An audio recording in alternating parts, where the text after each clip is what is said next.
नमस्कार, U3 को आज यो 117औं श्रृङ्खलामा यहाँहरू सबैलाई हार्दिक स्वागत छ।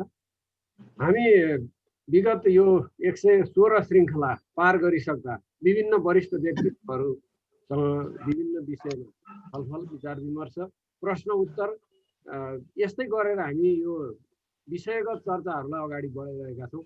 खास गरिकन सिक्ने र सिकाउने एउटा फोरमको रूपमा हामीले यसलाई सुरुवात गरेको आज यो 117औं श्रृङ्खलामा आइपुग्दा विभिन्न विषयमा राजनीति, दर्शन, समाज, इतिहास, संस्कृति, प्रशासन यी विविध विषयमा हामीले गरेका अन्तर्क्रियाहरू हामीले संहिताबद्ध गर्ने र एउटा इबुक निकाल्ने पनि हामीले काम सँगसँगै गरिरहेका छौँ।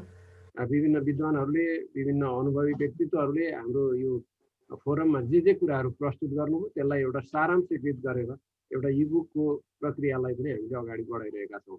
हाम्रो युट्युब च्यानल सक्रिय छ। यो U3A काठमाडौँ भनेर यहाँहरूले युट्युब च्यानलमा हाम्रा सम्पूर्ण भिडियोहरू हेर्न सक्नुहुनेछ। हाम्रो ब्लग पोस्ट पनि छ u3akathmandu.blogpost.com। त्यसमा गएर पनि यहाँहरूले सुरुदेखिका सबै हाम्रा भिडियोहरू यसको कन्सेप्ट र हामीले गरेका निर्णयहरू पनि हामीले पारदर्शी ढङ्गले त्यसमै राख्ने गरेका छौँ। फेसबुक पेज छ U3A काठमाडौँ पनि, त्यसमा जोडिएर हाम्रा गतिविधिमा यहाँहरू संलग्न हुन सक्नुहुनेछ। हामी आज डाक्टर जगमान गुरुङ जो अहिले नेपाल प्रज्ञा प्रतिष्ठानको उपकुलपति पनि हुनुहुन्छ, उहाँलाई हामीले गत 2 श्रृङ्खलामा संस्कृतिका बारेमा नेपालको खास गरिकन नेपाल मण्डलभित्रको संस्कृतिका बारेमा उहाँले जे चर्चा गर्नुभयो, समन्वयात्मक राष्ट्रवादको बारेमा जे चर्चा गर्नुभयो, उहाँले एउटा विचार समन्वयात्मक अध्यात्मवाद भनेर, समन्वयात्मक राष्ट्रियता भनेर, समन्वयात्मक संस्कृति भनेर जे विचारको वकालत गरिरहनु भएको छ, हामीले सुन्दाखेरि यो समन्वयात्मक खालको संस्कृति राष्ट्रियता के हो त भन्ने कतिपय साथीहरूको जिज्ञासा पनि आएको छ। त्यो जिज्ञासालाई हामीले आज केही उत्तरको रूपमा यो कार्यक्रममा पुनः गरेका छौँ। यो गर्नुको अर्थ के भन्दा कतिपय कुराहरू चाहिँ कार्यक्रममा छोटो समय हुने, प्रश्नोत्तर गर्न नपाउने र श्रोता साथीहरू जो सहभागी हुनुहुन्छ उहाँहरूका जिज्ञासा त्यसै रहने भएको हुनाले हामीले डाक्टर साहबलाई फेरि अनुरोध गऱ्यौँ र आज उहाँ उपस्थित भइसक्नु भएको छ। डाक्टर साहबलाई म हार्दिक स्वागत गर्छु U3A को आजको श्रृङ्खलामा र प्रश्नहरूबाटै आज सुरु गर्छु। अब उहाँका कुराहरू हामीले विगतमा 2टा श्रृङ्खलामा सुनिसकेको हुनाले आज प्रथम प्रश्न चाहिँ यो डाक्टर साहबले गत श्रृङ्खलामा मञ्जुश्री उत्तरबाट आए र दक्षिणबाट चाहिँ यो गोपाल वंशीय श्रीकृष्णको कुरा गर्नु भएको छ यो नेपाल मण्डलको सभ्यता सुरुवातको सन्दर्भमा। त्यो 2टा युगिन सन्दर्भ चाहिँ के एकै समयका हुन् त भन्ने जिज्ञासा धेरै साथीहरूले राख्नु भएको छ। खास गरिकन चोभारको गल्छी काटेर यहाँ बस्ती बसाउने, सभ्यता बसाउने, सहर बसाउने जुन सन्दर्भ डाक्टर साहबले गर्नुभएको छ, त्यसमै हामी चाहिँ आजको यो प्रश्नको सुरुवात गरौँ भनेर मैले पहिलो प्रश्न कसरी यो दक्षिणको कृष्णको सन्दर्भ र मञ्जुश्रीको सन्दर्भ एकै साथ आयो, त्यसमा डाक्टर साहबलाई यो सुरुको प्रश्न प्रस्तुत गर्न चाहन्छु। त्यसपछि म क्रमशः प्रश्नहरू राख्नेछु र डाक्टर साहबबाट हामी आफ्ना जिज्ञासाहरू समाधान गर्नेछौँ। अब म डाक्टर साहबलाई समय दिन्छु, यो प्रश्नलाई थोरै चर्चा गरौँ, त्यसपछि अरू प्रश्नहरूमा म जान्छु। हस् ल, नमस्ते। अब मानिसको प्रकृति कस्तो हुन्छ भने कुनै अचम्मको चाहिँ प्राकृतिक वस्तु देख्यो त्यसलाई चाहिँ आफ्नो मनकल्पनाले अनि साहित्यिक व्यक्तिहरूले त्यसको कथा लेख्छ। अब ती कथाहरू ऐतिहासिक घटना पनि हुन सक्छ, आफ्नो मनकल्पनाले लेखेको पनि हुन सक्छ। अब यो काठमाडौँ उपत्यका पोखरी थियो भन्ने चाहिँ कुरा त अहिले त भूगर्भ शास्त्रबाट पनि प्रमाणित भएको छ। अब यसको वरिपरि हेर्दै जाँदाखेरि चोभारमा एउटा गल्छी देखिन्छ। अब त्यो गल्छीबाट चाहिँ बगेर बागमती गएको छ। त्यो कसरी भएको होला भन्दाखेरि अस्ति नै मैले भने अब शैव मतका साहित्यकारहरूले आफ्नै ढङ्गले चाहिँ लेखे। बौद्ध मतकाले आफ्नै ढङ्गले चाहिँ लेखे। मैले अस्ति पनि भनेको थिएँ, मञ्जुश्री यहाँ आए, मञ्जुपत्तन नाम गरेको सहर बसाले भन्छ। मञ्जुश्री आएकी आएन हामीलाई थाहा छैन, तर उत्तरबाट यहाँ मान्छे आएको रहेछ भने त्यो कथाले सङ्केत गर्छ। त्यसै मथुराबाट चाहिँ भगवान कृष्ण यहाँ आए भन्छ, आएकी आएन हामीलाई थाहा छैन गर्दाखेरि अनि दक्षिणबाट पनि यहाँ मान्छे आएका रहेछन् भन्ने चाहिँ कुरो त्यसले बताउँछ। र अस्ति पनि मैले भनेको थिएँ, एउटा भूगर्भ शास्त्रीजीले चाहिँ नि भूगर्भले के भन्छ त भन्दाखेरि पानीले त आफ्नो सतह आफै बनाउँछ, आफै खतलेर चाहिँ जान्छ। त्यो त बागमतीले खतलेको हो, कुनै चाहिँ मञ्जुश्रीले काटे पनि होइन, कृष्णले भत्काएको पनि होइन भनेर भन्नुभयो। त्यो वास्तविक कुरा हो। मैले त्यतिखेरै उहाँलाई भनेको थिएँ, अब यो चाहिँ नि चोभारको एउटा गल्छी, तर चोभारको गल्छी मात्रै होइन, त्यहाँ थुप्रै गल्छी छन्। जस्तो चाहिँ सबभन्दा माथिको गल्छी गोकर्णेश्वर महादेवको मन्दिरतिर एउटा गल्छी छ, त्यो पार गरेर बागमती आयो।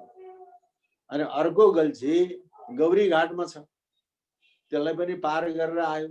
अनि ठुलो गल्छी चोभारको गल्छी, त्यो चोभारको गल्छीको चाहिँ नि पहरो काट्न त धेरै समय लाग्यो।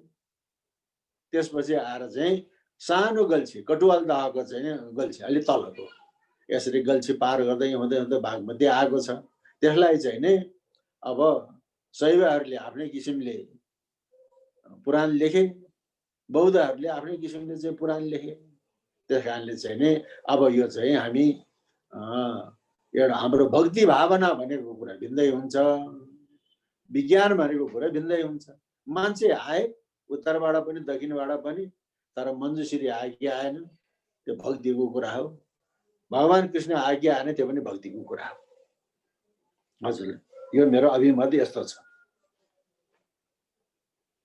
प्रश्न चाहिँ यहाँ यो डाक्टर साहबले समन्वयात्मक अध्यात्मवाद, समन्वयात्मक संस्कृति र समन्वयात्मक राष्ट्रियता तीनटा कुराको चाहिँ समन्वयात्मक सन्दर्भको कुरा बारम्बार गर्ने गर्नुभएको छ। अरू भिडियोहरूमा पनि डाक्टर साहबको हामीले त्यो कुरा सुन्यौँ र हाम्रो यहाँको प्रस्तुतिमा पनि यो कुरा आयो। यसको आधार चाहिँ यो समन्वयात्मक अध्यात्म भनेको के हो, समन्वयात्मक राष्ट्रियता भनेको के हो, र यसको जगमा चाहिँ यसको आधार चाहिँ के हो भन्ने अर्को प्रश्न छ। हाम्रो विश्वमणि पोखरेलजीले सोध्नु भएको छ यो प्रश्न डाक्टर। अब यो कुरो हाम्रो विचार कस्तो हुन्छ भने कुनै दर्शन त एउटा चाहिँ ऋषिमुनिले प्रतिपादन गरेको हुन्छ। कुन दर्शनमा छ त यो कुरो, कसले लेखेको छ यसको बारेमा लेख, कसले लेखेको छ यसको बारेमा ग्रन्थ भन्नेतिर हामी जान्छौँ। तर आफैले पनि त आफ्नो प्रज्ञाले पनि व्याख्या र विश्लेषण हामी गर्न सक्छौँ। त्यस कारणले मैले चाहिँ पटक पटक भन्ने गरेको छु, अहिलेको यो विश्वमा दुईटा दर्शन एक अर्काको हाराहारीमा उभिएको छ। एउटा द्वन्द्वात्मक भौतिकवाद, एउटा समन्वयात्मक अध्यात्मवाद।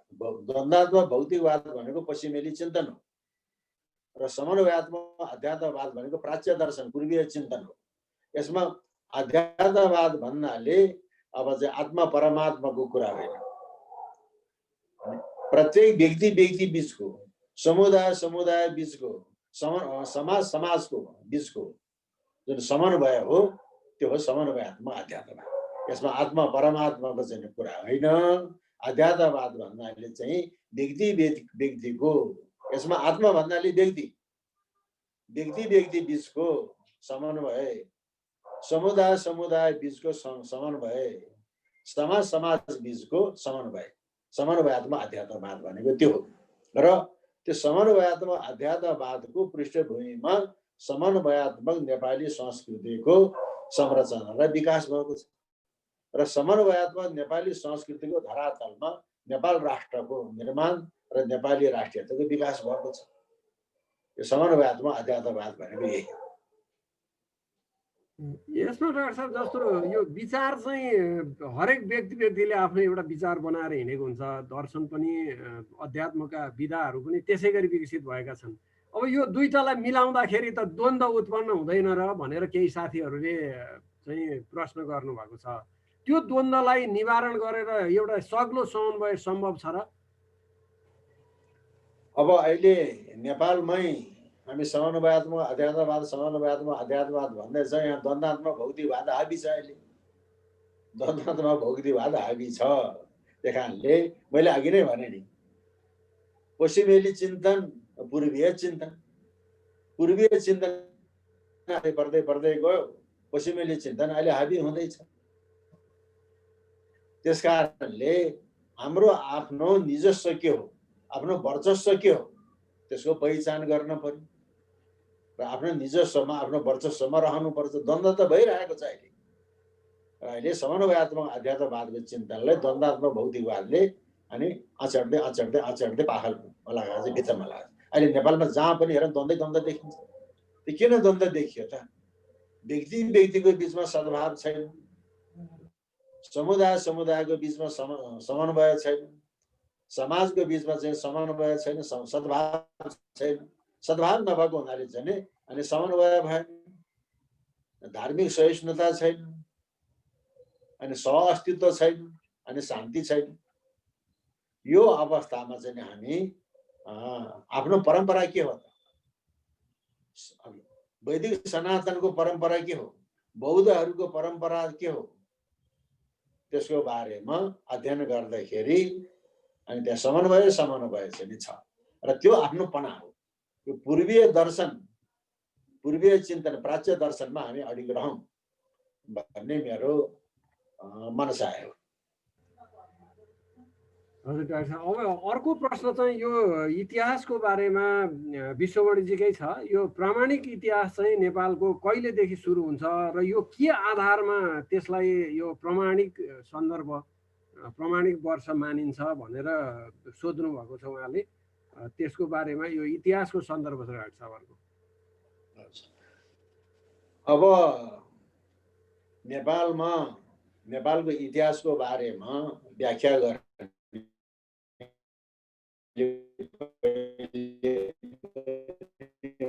दुईटा बौद्ध स्रोत, एउटा शैव स्रोत भन्नाले हिमवद खण्ड पुराण, पशुपति पुराण, नेपाल महात्म्य र तिनीहरूको आधारमा नेपाली भाषामा लेखिएको हुनाले त्यो वंशावलीलाई भाषा वंशावली भनेर भनिन्छ।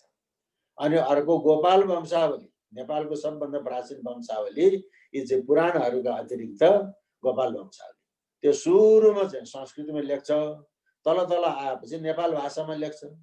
त्यो चाहिँ शैव परम्पराको, एउटा बौद्ध परम्पराको चाहिँ स्वयम्भू पुराण हो। अनि स्वयम्भू पुराणको आधारमा पनि नेपाली भाषामा वंशावली लेखिएको रहेछ र त्यो वंशावली अहिलेसम्म प्रकाशित छैन।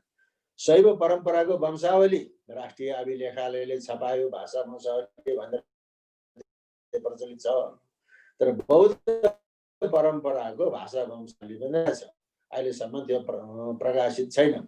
र त्यो चाहिँ बौद्ध परम्पराको वंशावलीलाई डेनियल राइटले छपाएको छ। त्यसले चाहिँ हिस्ट्री अफ नेपाल भनेर छपाएको छ। ती भए चाहिँ पुराणका कुराहरू, वंशावलीका कुराहरू। तर यी पुराणका कुराहरू, पुराणमा त चाहिँ अब नेपालको चाहिँ इतिहास त चाहिँ कलियुगमा नेपाल भन्थे, सत्ययुगमा पनि नेपाल थियो भनेर भन्छ। तर त्यो थियो कि थिएन त भनेको इतिहासको प्रमाण भनेको अब पहिले पुरापाषाण, पुरापाषाण भनेको त कोरा ढुङ्गा हो। त्यो ढुङ्गे हतियार हो कि होइन भनेर हामी छुट्याउन सक्दैनौँ। त्यसपछि नवपाषाण आयो, मान्छेले घोटेर वञ्चरो बनाएको छ, नवपाषाण आयो।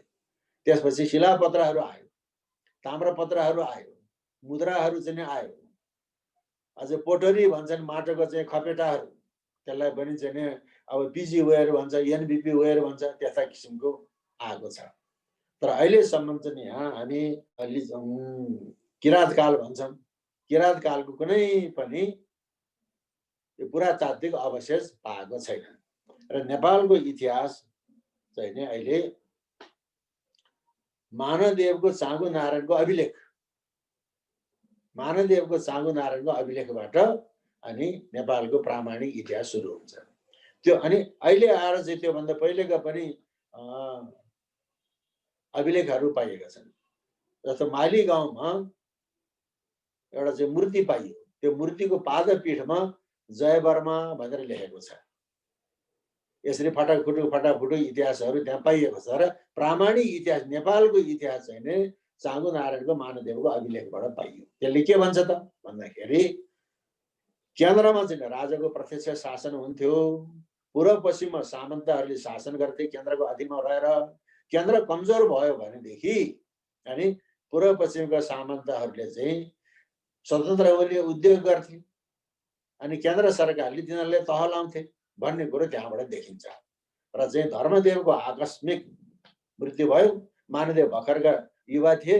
पूर्व पश्चिमका सामन्तहरूले चाहिँ नै स्वतन्त्र हुने उद्योग गरे अनि मानदेवले पूर्वका सामन्तलाई पनि तह लाए, पश्चिमका सामन्तलाई पनि तह लाए अनि चाँगुनारायणमा उसले चाहिँ आफ्नो विजय स्तम्भ खडा गरे र त्यहीबाट चाहिँ नेपालको प्रामाणिक इतिहास सुरु हुन्छ। अनि कथाहरूलाई, पुराणहरूलाई, वंशावलीहरूलाई अनि ऐतिहासिक प्रमाण भनेको शिलापत्रहरूबाट प्रमाणित हुनुपर्छ। प्रमाणित भयो भने त्यो पक्का ठहरियो। शिलापत्रको कुरो एकातिर छ, वंशावलीको एक कुरा एकातिर छ भने त्यो वंशावली प्रमाणित हुँदैन। अनि अर्को कुरो अब लेख्य परम्पराको कुरा हो। कतिपय कुराहरू छेपक सप्लिमेन्ट्रीको रूपमा पनि चाहिँ थपिएको हुन्छ पछि पछि। महाभारतलाई चाहिँ प्रामाणिक मानिएको छ। महाभारतलाई प्रामाणिक ग्रन्थ हो भनेर मानिएको छ र महाभारतमा पनि नेपालको उल्लेख आएको छ। तर नेपालको प्रामाणिक इतिहास ढुङ्गाको अक्षर मानदेवको जुन अभिलेख त्यसको आधारमा इस्वी चाहिँ नै 5औं शताब्दीदेखि नेपालको इतिहास प्रष्ट हुन्छ। अनि अर्को कुरो कौटिल्यको अर्थशास्त्रबाट पनि नेपालको चाहिँ अलिकति इतिहास बुझ्न सकिन्छ। कौटिल्यको अर्थशास्त्रलाई प्रामाणिक मानेको छ। त्यो चाहिँ सम्राट अशोकका बाजे चन्द्रगुप्त मौर्यको पालामा आचार्य विष्णुगुप्त चाणक्यले लेखेको। त्यो चाहिँ ईसापूर्व 4औं शताब्दीको। यसरी इतिहास प्रष्ट हुँदै आएको छ। हजुर। अब अर्को चाहिँ एउटा यो संस्कृतिलाई कसरी जीवन्त राख्ने होला। यो संस्कृति चाहिँ इतिहासको पनि निर्धारक रहेछ। त्यसैले यो संस्कृति जसो सीमान्तकृत वर्गको संस्कृति चाहिँ खास गरिकन त्यो मूलधारमा रहेका वर्गले चाहिँ त्यसलाई मिचमाच पार्दिने यस्तो देखिन्छ। यस्तो अल्पसंख्यक र सीमान्तकृत वर्गको संस्कृति बचाउन चाहिँ के गर्नुपर्छ होला डाक्टर साहब भनेर हाम्रो पोखरेलजीले अर्को प्रश्न राख्नु भएको छ। अब त्यो कुरो चाहिँ अब ठिक हो। अब यसमा राज्यको हुन त अब चाहिँ विश्वको इतिहास हेर्दाखेरि जितारले हरुवालाई आफ्नो दास बनाएको छ। विश्व इतिहासमा जितारले हरुवालाई आफ्नो दास बनाएको छ। तर नेपालमा त्यस्तो छैन। नेपालमा अलिकति थिचोमिचो त भयो होला, किन हुँदैन थियो। तर नेपालमा जितारले हरुवाहरूलाई आफ्नो दास बनाएको छैन र राज्यको केही हक अधिकार दिएर उनीहरूले उकासेको छ, उनीहरूले साथमा लिएको छ। र नेपालको इतिहासमा त्यो मिचमाचको कुरो छैन। मिचमाच त अब भयो होला, किन नहुने। किन भन्दाखेरि मैले अस्ति नै पनि भने अब एउटै पार्टीको पनि प्रधानमन्त्री फेरियो भने त्यहाँ खण्ड खातिर हुन्छ। एउटा पार्टीको चाहिँ प्रधानमन्त्री मण्डल छ, अर्को पार्टीको मन्त्रीमण्डल आयो भने त्यहाँ पनि खण्ड खातिर हुन्छ। धेरै राज्यको व्यवस्थै फेरिएपछि त्यहाँ खण्ड खातिर हुन्छ। त्यस्तै अघि पनि एउटा राजवंशले चाहिँ शासन चलाइरहेकोमा अर्को राजवंशले शासन चलाएपछि त्यहाँ केही न केही थिचोमिचो खण्ड खातिर त्यहाँ हुन्छ, नभने चाहिँ होइन। तर मूलत नेपालमा नेपालको कुरो यहाँको प्रकृति भनेको जनभावना प्रकोप भयो भने आफूमाथि विद्रोह हुन्छ। त्यस कारणले जनतालाई चाहिँ नै केही सुख सुविधाहरू चाहिँ दिने, थिचोमिचो नगर्ने नेपालीहरूको प्रकृति हो। त्यस कारण विदेशको जस्तो अब हरुवालाई चाहिँ दास बनाउने त्यो चाहिँ होइन। र अब मान्छेमा किन पिछडिए, किन पिछडिए त? अब अहिले सीमान्तकृत भनेको छ, पिछडा वर्ग भनेको छ, दलित भनेको छ। त्यो किन भयो त भने केही आफ्नै कारणले पनि भएको छ। मान्छेले दण्ड दिनको लागि चाहिँ नि पनि तल्लो वर्गमा लगेर झारिदिएको छ। जस्तो अब उहिले राणा कालसम्म कस्तो चलन थियो भने ब्राह्मणले ठुलो अपराध गर्यो, हडनाता करिनेमा बिग्रियो, ज्यान मुद्दामा लाग्यो भने ज्यानको बदला ज्यान, ब्राह्मणलाई त मृत्युदण्ड दिन हुँदैन, पाप लाग्छ भन्ने थियो। अब हडनातामा बिग्रियो, मृत्युदण्ड दिन हुँदैन भन्थ्यो। के गरिन् त भन्दाखेरि त्यो ब्राह्मणलाई मुडेर दामल गर्ने। मुडेर दामल गर्ने भन्दाखेरि अब कानुनले ठहरिएपछि मुडेर दामल गर्ने। र अहिलेको जस्तो जनै पनि लाउने, जाँड पनि खाने, अथवा जनै नै नलाउने, म ब्राह्मण हुँ भन्ने त्यस्तो थिएन। त्यतिखेर त चाहिँ नि अलिकति मर्यादा थियो। सबभन्दा पहिले उसको जनै झिकिदियो। जनै झिकिदिएपछि अनि उसको 4 पाटा मोड्यो, यता मोड्ने 4 पाटा चाहिँ मोड्यो, अनि जाँड खुवाइदियो भनेपछि जनै नलाउने जाँड खाने जातमा चाहिँ झर्यो। त्यसपछि फेरि पेराङ्गुमा चाहिँ सुँगुरको पाठो च्यापिदियो। जाँड पनि खाने, सुँगुरको मासु पनि खाने जातमा त्यो परिणत भयो। भने जाँड पनि खाने, सुँगुरको मासु पनि खाने कसले खान्छ त? कामी, दमै, सार्की, पोडे, च्यामेले पनि सुँगुरको मासु नि खान्छ, जाँड पनि खान्छ। अनि थारूले पनि खान्छ, मगरले पनि खान्छ, राईले पनि खान्छ, लिम्बूले पनि खान्छ। त्यो बाहुनलाई चाहिँ कामी, दमै, पोडे, च्यामे बनाउन त भएन। भनेपछि जाँड पनि खाने, सुँगुरको मासु पनि खाने, भात नचल्ने पानी चल्ने जातमा त्यसलाई घटुवा गरिदिने। अब त्यस्तो किसिमकोले पनि त्यो जात चाहिँ तल तल तल तल तल तल यसरी आएको छ। यहाँको सामाजिक व्यवस्था त्यो छ। अब बाहुनमा त उपाध्याय बाहुनले चाहिँ नि जैसी बाहुनी बिहा गर्यो भनेदेखि उसले आफ्नो बाबुको थर लेख्न पाउँछ। उपाध्याय र जैसीले छेत्रीनी बिहा गर्यो भने त्यसले आफ्नो बाबुको थर लेख्न पाउँछ। तर नेवारहरूको चलन के थियो भने कुनै श्रेष्ठ जात जोशी राजोपाध्यायले ज्यापुनी बिहा गर्यो भने त्यो राजोपाध्याय हुँदैन, त्यो श्रेष्ठ हुँदैन, आमातिर डिग्रेड हुन्छ, ज्यापु हुन्छ। त्यस्तो चलन थियो यहाँको। तर अहिले त्यो चलन छैन। अहिले त ज्यापुनी सैनिक भयो भने राजभण्डारी लेख्छ, श्रेष्ठ लेख्छ, जोशी लेख्छ। उहिले चाहिँ नि ज्यापुनी बिहा गर्यो श्रेष्ठले भने त्यो श्रेष्ठ होइन, त्यो ज्यापुनी। त्यस्तो चलन थियो। कतिपय यसरी डिग्रेड भएर र आफू पनि बच्नको लागि, जस्तो अब किराँतहरू भए, लिच्छवीहरू भए, बलियाले त मारिहाल्छ कि भनेर लुकेर लागि आफ्नो परिचय, आफ्नो पहिचान लुकाएर अनि कोही चाहिँ तल्लो निकृष्ट वर्गमा गएर चाहिँ मन्दिरतिर आश्रय हुने, सफा सुग्घर गर्ने, आफ्नो पहिचान लुकाउँछ। उसले म यस्तो हुँ भन्न सक्छ, काटिहाल्छ दुश्मनले भनेर पनि आफ्नो आत्मरक्षाको लागि निकृष्ट वर्गमा चाहिँ नि गएर निकृष्ट काम गरेर पनि जान जोगाएको छ।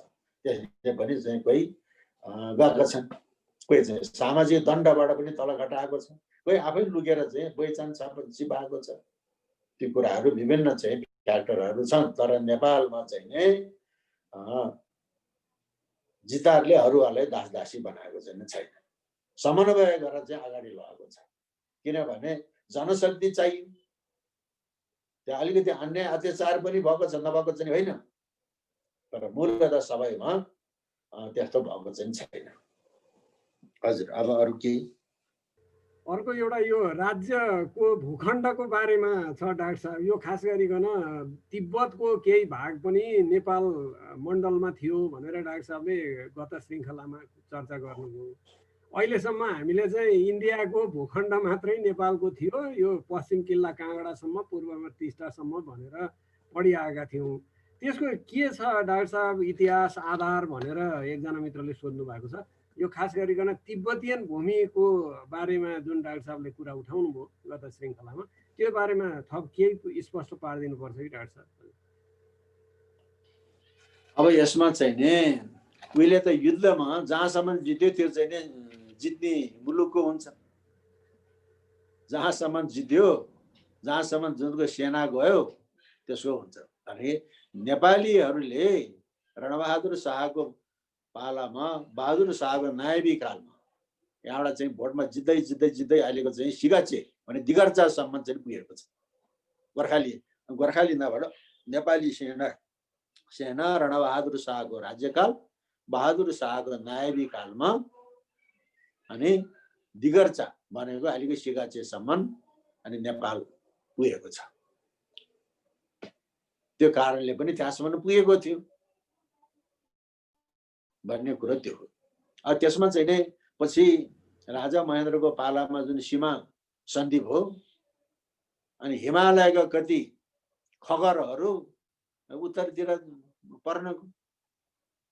कतिपय खगर, खगर भनेको खोलाको बगर, हिमालको खगर, त्यहाँ बस्ती नभएको, उब्जनी नभएको हिमालयका कति खगरहरू चाहिँ नि अनि उत्तर तिब्बततिर पर्नको। एउटा जिज्ञासा चाहिँ यो मानसरोवरको बारेमा छ डाक्टर साहब। मानसरोवर चाहिँ खास गरिकन यो शैव परम्परा अन्तर्गत चाहिँ यो स्थापित भएको देखिन्छ। जस्तो शिवको पवित्र भूमिको रूपमा चाहिँ मानसरोवरलाई लिने, अनि त्यो भूमि चाहिँ शैव भूमि हो भन्ने देखिन्छ। अहिले पछिल्लो चरणमा आएर चाहिँ सबैको आस्थाको केन्द्र भएको छ त्यो भूमि। त्यसमा चाहिँ यो सांस्कृतिक पक्ष चाहिँ कस्तो देखिन्छ डाक्टर साहब भनेर एकजना दार्चुलाको मित्रले यहाँ चाहिँ जिज्ञासा राख्नु भएको रहेछ। अब खण्ड भनेर भन्ने पनि चर्चा आएको छ डाक्टर साहबको गतको। त्यो चाहिँ के हो, त्यो कस्तो भूखण्ड हो त्यो भनेर जिज्ञासा राख्नु भएको छ डाक्टर साहब। जस्तो अब हिमवत खण्ड, हिमालयका 5 वटा खण्ड मध्ये हिमवत खण्ड, मानस खण्ड भन्ने चाहिँ नि छ।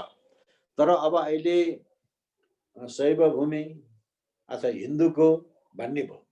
तर अब त्यो ठाउँमा एकैचोटि झ्याप्पै हिन्दूहरू पुग्यो होला त? हिन्दू त पुगेन।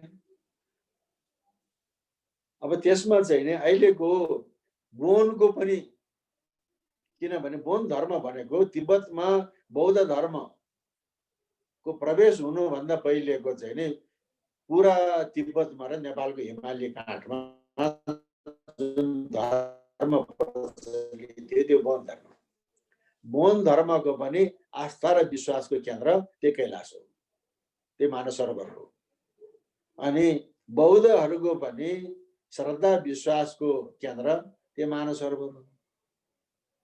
अनि हिन्दूहरूको पनि आस्था र विश्वासको केन्द्र त्यो मानसरोवर हो।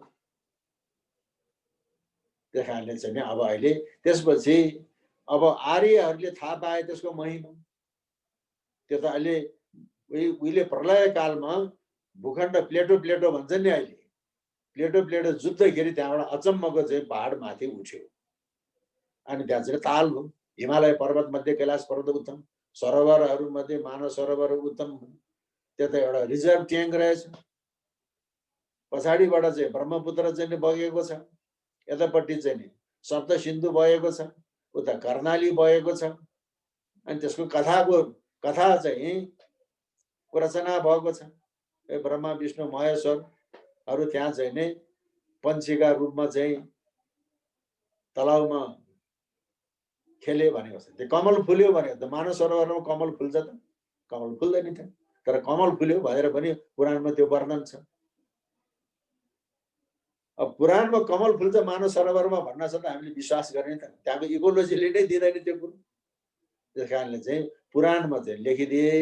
र अब अहिले जस्तो मैले हिजो अस्ति पनि भनेको थिएँ, हिन्दूहरूको चिन्ह के हो? हिन्दूको चिन्ह ओम भन्छ। तर हिन्दूको चिन्ह ओम होइन, हिन्दूको चिन्ह त स्वस्तिक हो, स्वस्तिक चिन्ह। त्यस्तै बोनको पनि चाहिँ चिन्ह स्वस्तिक हो। तर हिन्दूको चाहिँ स्वस्तिक दायाँतिर घुमेको हुन्छ, बोनको चाहिँ स्वस्तिक बायाँतिर घुमेको हुन्छ। अब त्यहाँ गएपछि बोन र चाहिँ आर्यको मान्यता मिले कि मिलेन? अनि बोनहरूले के भन्छन् भन्दाखेरि मानस सरोवरमा त्यो स्वस्तिक फेला परेको, मानस सरोवरमा त्यो स्वस्तिक फेला परेको।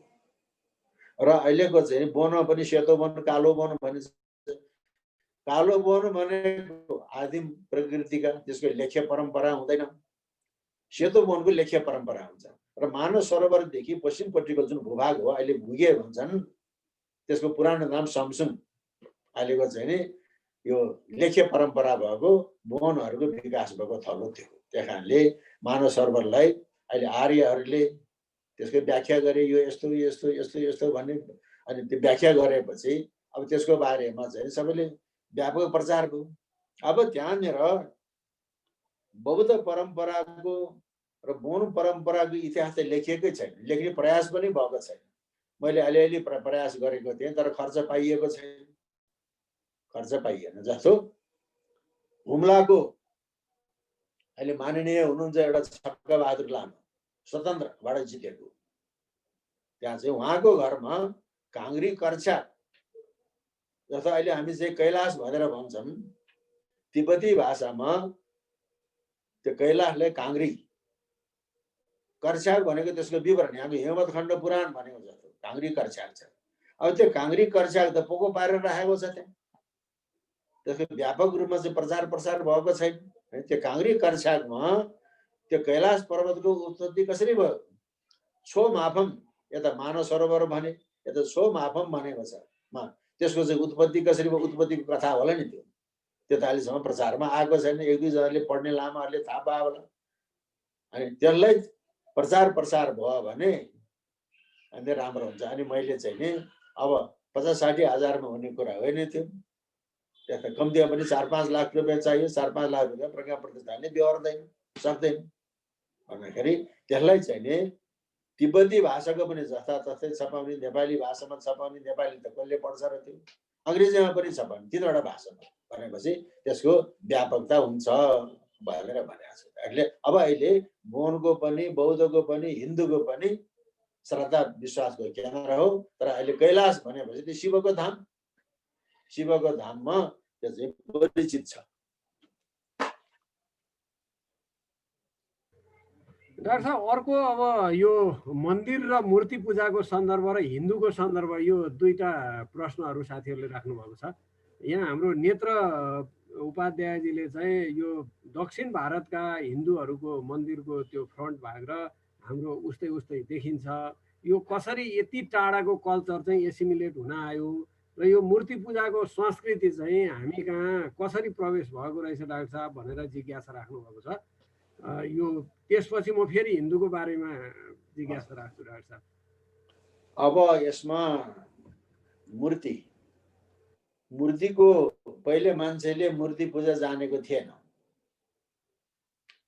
अनि मूर्ति पूजा जानेको थिएन, भगवानको आकृति, भगवानको ध्यान, भगवान यस्तो हुन्छ यस्तो हुन्छ यस्तो हुन्छ भन्ने चाहिँ ध्यानमा आयो। ध्यान भन्नाले त्यसको स्वरूप, तर त्यो स्वरूपलाई चाहिँ ढुङ्गामा, काठमा, धातुमा परिणत गर्न सकेको थिएन। जस्तो मूर्ति पशुको, मान्छेको आकृतिको मूर्ति बनाएर चाहिँ पूजा गरेको छ भने त्यसलाई आइकोनिक वर्शिप भन्छ। आइकोन भनेको चाहिँ मूर्ति छैन, एउटा ढुङ्गा ठुसुक्क राखेको छ, त्यो फलाना देवता भनेर पूजा गर्छ नि त। यो पाटनको चाहिँ नि महालक्ष्मी मूर्ति त्यत्रो के अरे मन्दिर त्यत्रो भव्य छ, त्यहाँ चाहिँ नि आकार प्रकारै केही नभएको एउटा ढुङ्गा राखेको छ, सेतो सेतो ढुङ्गो, चिल्लो खालको ढुङ्गो पनि छैन। त्यो अनआइकोनिक प्रतीक पूजा हो। अब कतिपय ठाउँमा ढुङ्गो पनि हुँदैन, यो थान बनाएर राखेको हुन्छ र यसरी ढुङ्गो थापना गरेर चाहिँ पूजा गर्ने त्यो चाहिँ नि त्यो अनआइकोनिक भन्दा पनि अगाडिको कुरा हो। देवताको स्वरूप कस्तो थियो मान्छेले चिनेकै थिएन। हे भगवान भन्यो, पूजा गर्यो। पछि गर्दाखेरि ओहो यस्तो शक्तिशाली देवता त यस्तो किसिमको होला, त्यसको स्वरूपको बारेमा मान्छेले जिज्ञासा भयो, यस्तै हुनुपर्छ भने त्यसलाई ध्यान भनेको छ। यसरी बिस्तारै बिस्तारै बिस्तारै यसरी मूर्ति पूजा गर्ने परम्परा त्यहाँ आयो। अब मूर्ति पूजा गर्ने परम्परा आएपछि अब हिन्दू मूर्ति र बौद्ध मूर्ति कसरी बनाउने त? त्यसको प्रतिमा लक्षण त एउटै हो। प्रतिमा लक्षण अब त्यो रूपमण्डनको आधारमा चाहिँ बनाएको छ। हिन्दूहरूको चाहिँ आइकोनोग्राफी प्रतिमा लक्षण चाहिँ रूपमण्डन, त्यस्तै पुराणहरूमा पनि यस्तो हुन्छ यस्तो हुन्छ यस्तो हुन्छ भनेको छ, त्यसको आधारमा बनाएको छ, स्रोत त्यही हो। बौद्धहरूको साधना मालाको आधारमा चाहिँ मूर्ति बनाएको छ। त्यही कारणले भारतका मूर्ति र नेपालको मूर्तिमा एकरूपता पाइन्छ। तर मूर्ति उही हो, लिच्छवी कालको मूर्ति र अहिले भर्खर बनेको मूर्ति अथवा लिच्छवी कालको नेपालको मूर्ति र भारतमा बनेको मूर्ति कसरी थाहा पाउने त? त्यो ललित कला, त्यसको चाहिँ आफ्नो चाहिँ विशेषता चाहिँ हुन्छ। त्यो विशेषताको चाहिँ आधारमा एउटै बुद्धको मूर्ति भयो भने लिच्छवी कालको बुद्धको मूर्ति कस्तो, मध्यकालको चाहिँ बुद्धको मूर्ति कस्तो, भारतको बुद्धको मूर्ति कस्तो, नेपालको बुद्धको मूर्ति कस्तो, त्यो ललित कलाले, त्यो फाइन आर्टले चाहिँ नि छुट्याउँछ। तर मूर्तिको चाहिँ नि स्वरूप एउटै हुन्छ, किनभने त्यो मूर्ति बनाउने स्रोत एउटै। अनि त्यसलाई चाहिँ नि आफ्नो स्कुल अफ आर्ट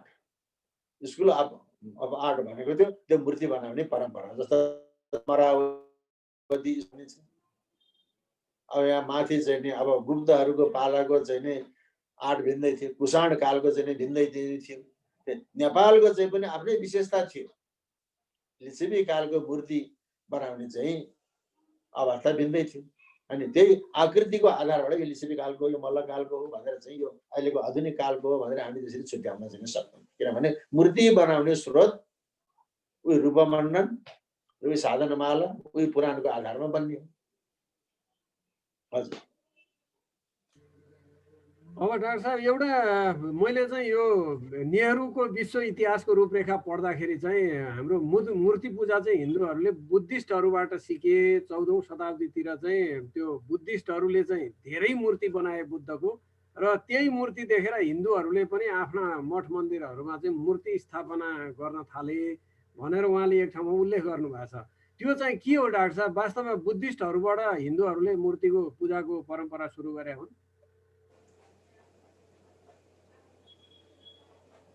यो कुरो मिल्दैन, किनभने भगवान शाक्यमुनि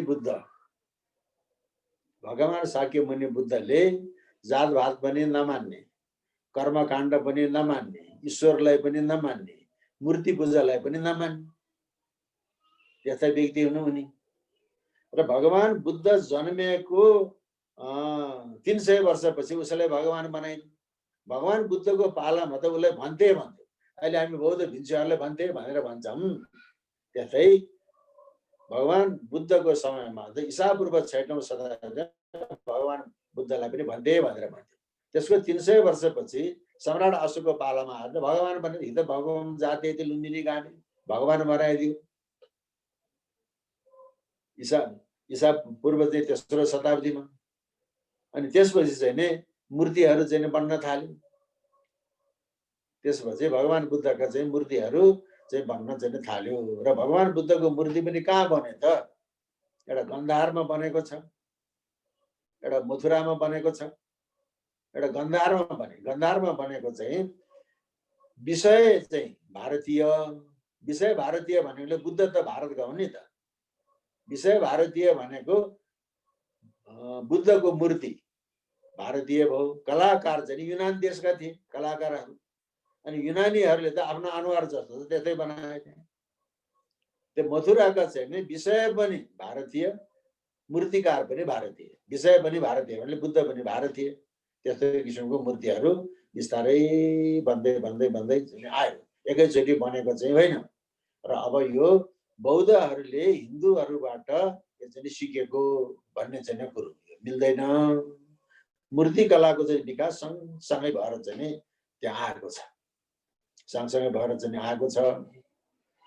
अब यसमा कुरो के हुन्छ भन्दाखेरि जस्तै लिपिको कुरा भनेदेखि सम्राट अशोकको पालामा जुन ब्राह्मी लिपि भयो त्योभन्दा अगाडिको लेख्य परम्परा थियो कि थिएन त? अब हामी वेद चाहिँ यति साल यति हजार वर्ष पुरानो भन्छन्। वेद लेखेर राखेको ढुङ्गो त कहीँ पनि फेला परेको छैन, कुनै ताम्रपत्र फेला परेको छैन। भारतको लेख्य परम्पराको इतिहास नै सम्राट अशोकको पालादेखि ईसापूर्व 3रो शताब्दीदेखि आएको छ। त्यस कारणले अब यो बौद्धहरूबाट चाहिँ नै हिन्दूहरूले मूर्तिकला सिके भन्ने कुरा। किन स्वयं भगवान बुद्धै मूर्तिकलाको चाहिँ मूर्ति पूजाको विरोधी छ भने कहाँबाट बौद्धहरूबाट सिक्छ? त्यो कुरा होइन। तर पछि मूर्तिकलाको विकास बौद्धहरूले धेरै गरे। किनभने नेपालमा मूर्ति बनाउने हिन्दूले बनाउँछ कि बौद्धले बनाउँछ? मूर्ति बनाउने त सबै पाटनका बाणाहरू हुन्, शाक्यहरू। कुनै बाहुनले मूर्ति बनाउँछ र क्षेत्रीले मूर्ति बनाउँछ? कलाको विकास चाहिँ बौद्धहरूले गरेका छ। र कलाको विकास बौद्धहरूले गरे भनेर बौद्धहरूबाट सिके भन्न चाहिँ मिल्दैन। सँगसँगै चाहिँ नि त्यो मूर्तिकलाको विकास भएर पहिले त स्वरूप आएन। स्वरूप त वेदमा पनि पुराणमा पनि महाकाव्य हे भगवान तिमी यस्तो भन्ने स्वरूप त छ। त्यो स्वरूपलाई ध्यान भन्छ। त्यो ध्यान अनुसारको मूर्ति बनाएको छ। त भगवान बुद्ध त स्वयं मूर्ति पूजाको विरोधी, अनि कहाँबाट चाहिँ बौद्धहरूबाट हिन्दूले सिक्नु? अब अहिले चाहिँ नि के आएको छ भने द्वन्द्वको कुरा आएको छ कि अहिले त बौद्ध तन्त्र पहिले कि शैव तन्त्र पहिले, बौद्ध तन्त्रबाट शैवहरूले चाहिँ तन्त्र सिकेको, यस्तो द्वन्द्व छ। त्यस कारणले चाहिँ नि यी कुराहरू नमिल्दो कुराहरू। हजुर, अब अर्को एउटा चाहिँ यहाँ जिज्ञासा के छ भनिरहेको छ, यो खास गरिकन हिन्दूहरू सनातन वैदिक भनिरहेका आर्यहरू कहिलेदेखि वास्तवमा हिन्दू कहलाउन थाले र यो हिन्दू र वैदिक सनातन आर्यहरूको बिचमा चाहिँ यो मूलभूत भिन्नता के छ भन्ने एउटा जिज्ञासा आएको छ डाक्टर साहब। त्यसपछि अर्को एउटा त्यहीसँग जोडेर यो कुमाई बाहुन र पूर्वीय बाहुन भन्ने चाहिँ विभेद, त्यसमा चाहिँ यो बिहाबारी लगायतका कुराहरूमा केही संस्कारजन्य कुराहरूमा चाहिँ विभेद देखिन्छ। यो कसरी विभाजन भएर आयो डाक्टर साहब भनेर सोध्नु भएको छ। यो चाहिँ राजन दाहालजीले सोध्नु भएको छ डाक्टर साहब। अब यो वैदिक सनातन भन्नु र हिन्दू भन्नु एउटै हो, आर्य भन्नु र हिन्दू भन्नु एउटै हो। तर अब यसमा अहिले हिन्दू भनेको चाहिँ यसरी यसरी भएको हो, हि भनेको चाहिँ नि सूर्य, हिन्दू भनेको चन्द्रमा, यसरी भएको हो भन्छन् कोही। हिंसालाई दूर गर्ने भएको हुनाले हिन्दू भएको हो, हीनतालाई दूर गर्ने भएको हुनाले हिन्दू भएको हो भनेर यस्तो यस्तो राम्रो व्याख्या गरे। त्यो व्याख्यालाई के भन्छ? आदर्शवादी व्याख्या। आदर्शवादी साहित्य भनेको नराम्रोलाई पनि राम्रो बनाइदिने त्यो हो। तर अब हामी नेपालीले त के जाने छ र केही पनि जाने छैन। एउटा चाहिँ भारतमा महामहोपाध्याय भारत रत्न महामहोपाध्याय भारत रत्न डाक्टर पाण्डुरङ्ग बामन काणेले हिस्ट्री अफ रिलिजन भनेर 5 भोल्युममा लेखेको छ इङ्ग्लिसमा। त्यसलाई अहिले उत्तर प्रदेश हिन्दी समितिले धर्मशास्त्रको इतिहास भनेर हिन्दीमा छपाएको छ। त्यसमा चाहिँ हिन्दू शब्दको व्याख्या उसले के गर्छ भन्दाखेरि अब यो सिन्धु प्रान्तमा बस्नेहरूलाई अनि सिन्धु प्रान्तदेखि बाहिरकाहरूले हिन्दू, सिन्धुलाई हिन्दू भनेको किनभने उनीहरूले सको उच्चारण गर्न सक्दैनन्, सलाई ह भन्छ, अनि सिन्धुलाई हिन्दू भने। अनि त्यो सिन्धु प्रान्तमा बस्नेहरूले हिन्दू भनेर उनीहरूले दिएको उपाधि हो। यो चाहिँ नि इस्वी 15औं शताब्दीदेखि वैदिक सनातनीहरूलाई आर्यहरूलाई हिन्दू भन्न थालेको हो भन्ने यो पाण्डुरङ्ग बामन काणेको निर्क्युल यो छ। अनि अर्को यो कुमाई र पूर्विया, नेपालको पूर्वतिर बसेर पूर्विया भनेको हो कि? तर त्यो होइन। पूर्वमा कति कुमाई बाहुनहरू छन् र महाकाली नदीदेखि, नेपालको महाकाली नदीदेखि पूर्वतिरको जाबेश्वर विषय भनेको छ। जाबेश्वर विषय भनेको जुम्ला, महाकालीदेखि पूर्व जाबेश्वर विषय जुम्ला प्रान्तमा बस्नेहरू चाहिँ ती पूर्विया भए। त्यतिखेरको सीमारेखा कायम गर्दाखेरिको कुरा। अनि यतापट्टि महाकाली नदीदेखि पश्चिम कुमाई प्रान्तमा बस्नेहरू कुमाई भए। पूर्विया र कुमाईको भेद अब यो हो। अब यसमा चाहिँ नि अहिले यस्तो कुरो गर्न हुँदैन। अहिले नेपालमा त जातभातै छैन।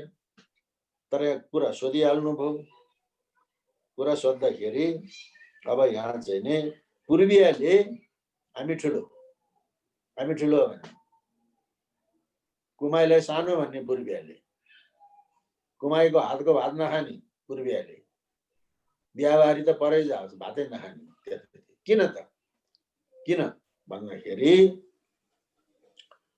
पूर्वियाले सगोत्रको त चाहिँ पुरेत पनि राख्दैन, सगोत्रमा त दान आदान प्रदान गर्न हुँदैन भनेर।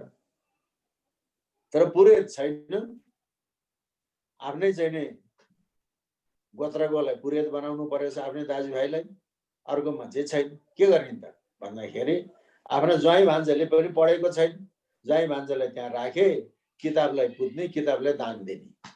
तर पूर्वीयको चाहिँ सगोत्रमा सगोत्री त पुरोहित पनि हुँदैन, किन पुरोहितले दान दिन पर्यो, व्यापारी चल्दैन सगोत्रीमा पूर्वीयको।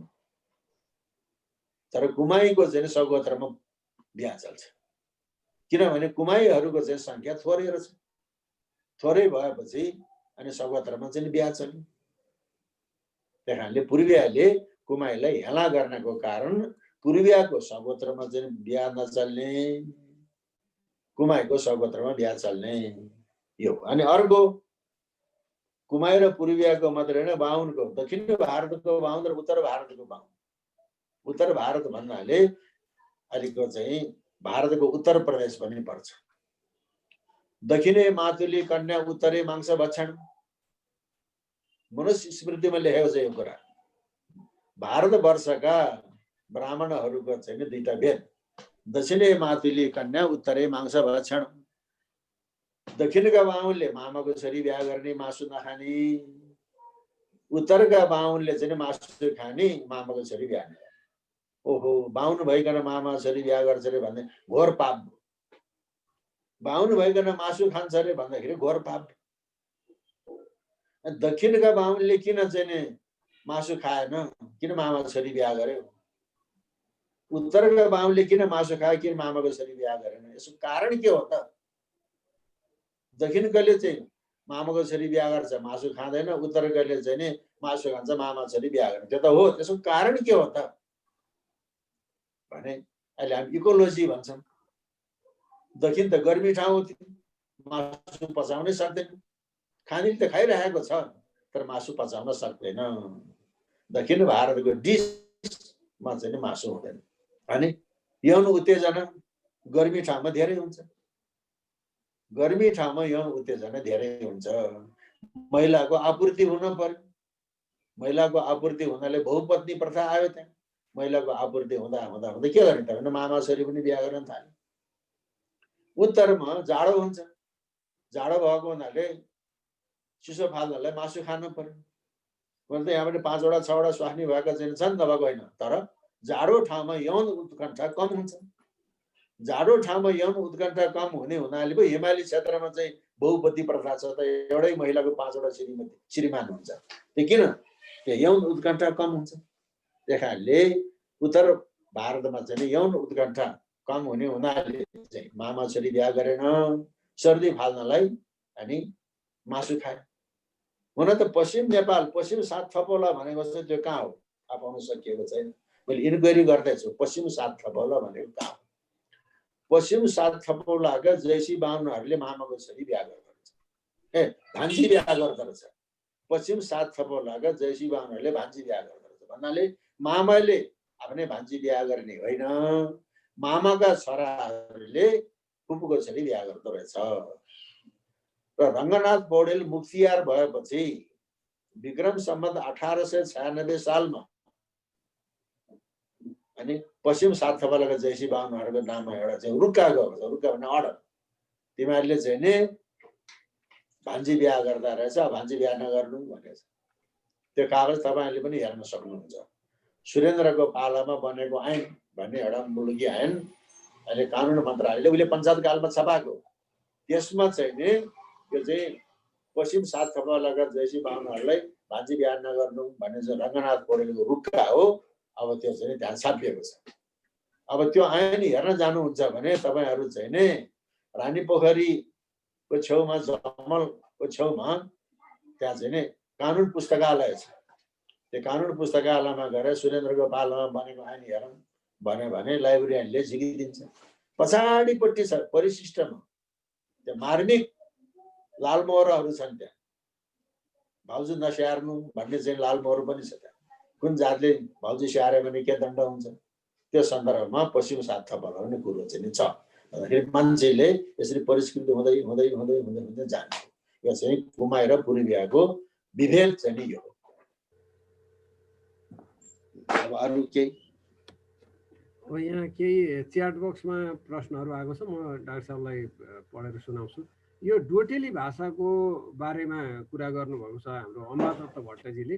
नेपाली भाषा चाहिँ सिन्जा भाषाभन्दा सिन्जाली भाषाभन्दा डोटेली भाषाबाट उत्पत्ति भएको भन्ने केही विद्वानहरूको राय छ। यो बारेमा डाक्टर साहबले केही भनिदिनुहुन्छ कि भनेर हाम्रो अम्बादत्त भट्टजीले जिज्ञासा राख्नु भएको छ। अब अहिले चाहिँ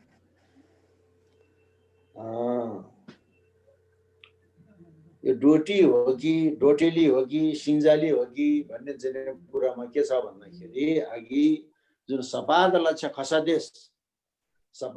खसदेशको राजधानी सिङ्जा उपत्यका, अहिलेको चाहिँ जुम्लाको सदरमुकामबाट उहिले हिँडेर जाँदाखेरि 10 घण्टाको बाटो, अहिले त 2 घण्टामा पुग्छ। अब हिउँदे राजधानी दुल्लु, किनभने सिङ्जा उपत्यकामा विकास भएको हुनाले यो चाहिँ अब खसानको कुरा आयो, अनि यो त खस कुरा हो।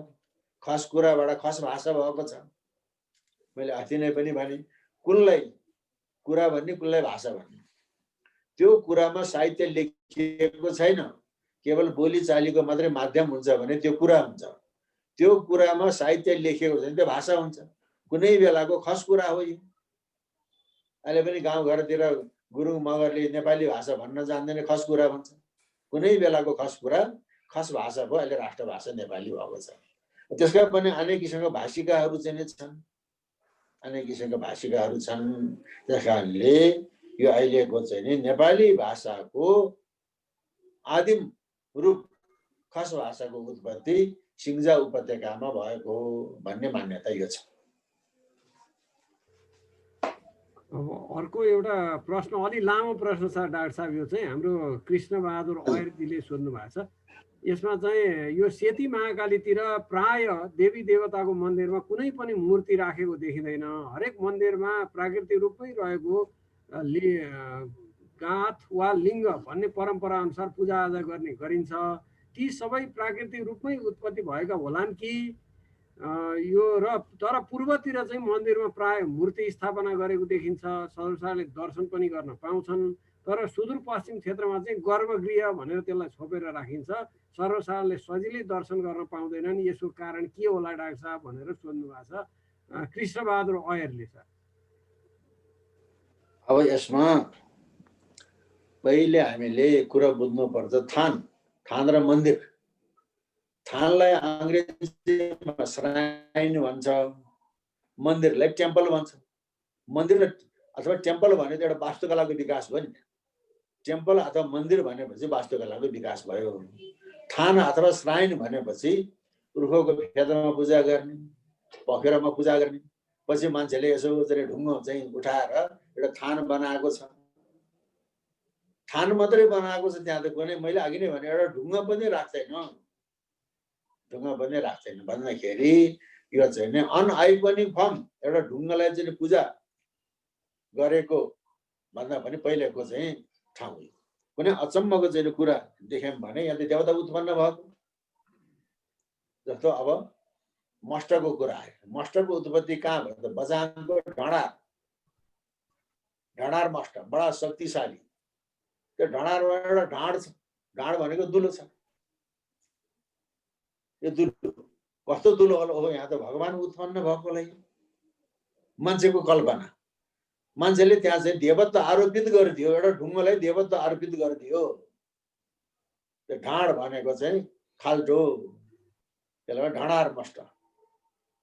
त्यस्तै मस्टको थानमा कहीँ मूर्ति हुँदैन, तर त्यसमा चाहिँ चढाउनेहरूले काठको यसो मान्छेको आकृतिको बनाएर त्यहाँ चढाउँदो रहेछ। फेरि चढाउनलाई मान्छेको आकृतिको बनाउने काठको थाममा त्यो चाहिँ चढाउने, तर थानभित्र त्यहाँ चाहिँ नै मूर्ति हुँदैन। अहिले त्यतापट्टि पनि चाहिँ थान भनेर चाहिँ यसो छाना हालेर बनाउन थालेको छ, तर वास्तवमा त्यो छाना हाल्ने होइन।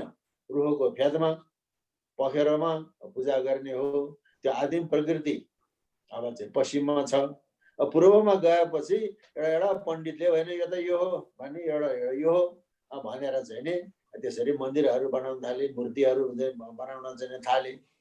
एउटा देखा सिकोले पनि त्यसरी यसरी श्राइनबाट अथवा थानबाट मन्दिर बन्यो। त्यो खोपाबाट चाहिँ नि अनि त्यहाँबाट चाहिँ नि देवताको एउटा खोपामा एउटा ढुङ्गा राख्न थाल्यो, ढुङ्गामा एउटा चाहिँ मूर्ति बनाउन चाहिँ थाल्यो। त्यस्तै किसिमको विकास हुँदै हुँदै हुँदै आयो।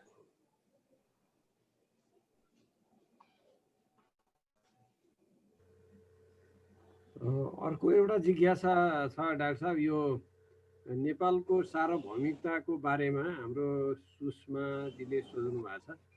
यसमा चाहिँ यो नेपाली जातिको प्रसार चाहिँ एकदमै धेरै ठुलो भूभागमा छ, खास गरिकन यो महाकाली भन्दा पारी पनि र पूर्वतिर पनि यो मेची भन्दा पारी।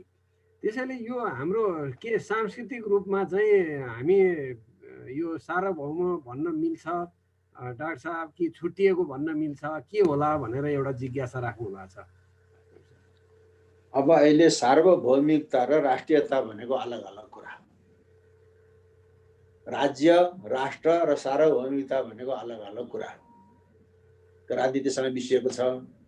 अहिले नेपाल राज्य पूर्व मेची पछि महाकाली,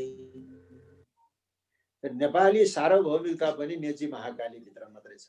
तर नेपाली राष्ट्रियता मेची महाकाली बाहिर पनि छ। राष्ट्रियता भनेको जनभावना हो, साझा भावना हो।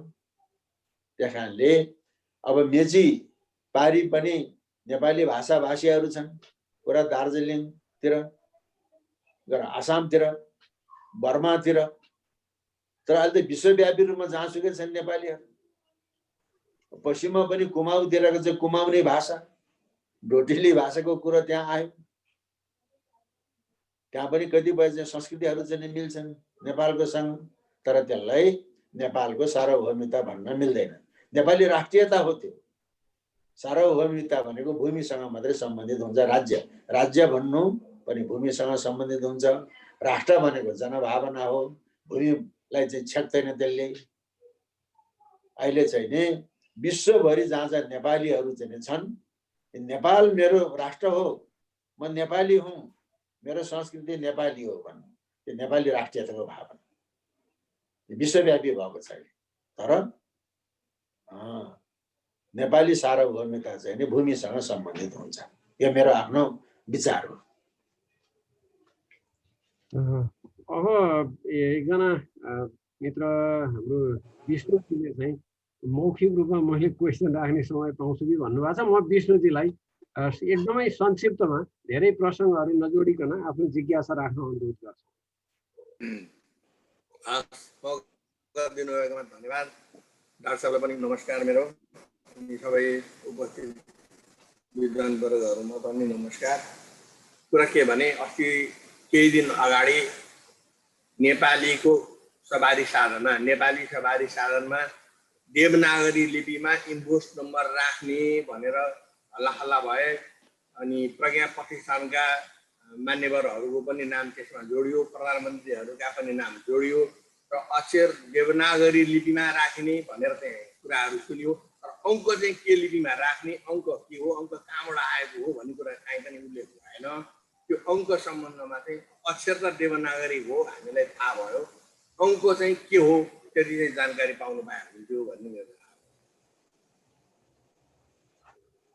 अब यसमा अङ्क पनि त देवनागरी लिपिकै अङ्क हो नि। अब यसमा चाहिँ नि यो प्रज्ञा प्रतिष्ठानको पहल भनेको के हो भने, अघि परम्परादेखि नेपालमा नेपाली देवनागरी लिपिमा नै चाहिँ यो गाडीको नम्बर लेखिआएको, अक्षर पनि नम्बर पनि लेखिआएको। तर पछि अहिलेको गणतन्त्र नेपाल आएपछि नम्बर प्लेट फेर्न थाल्यो। एउटा नेपालको राष्ट्रिय झन्डा चाहिँ त्यहाँ राख्ने, उतापट्टि अङ्ग्रेजीमा राख्ने।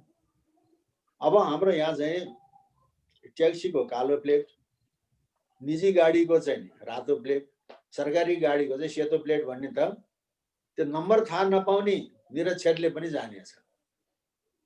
अब यहाँ त अस्ति त भारतको जस्तो आयो, त्यो भारतीय गाडी हो कि नेपालको गाडी, त्यो नेपालको झन्डाले मात्रै चाहिँ नि यो नेपालको गाडी रहेछ भन्ने चाहिँ थाहा पायो।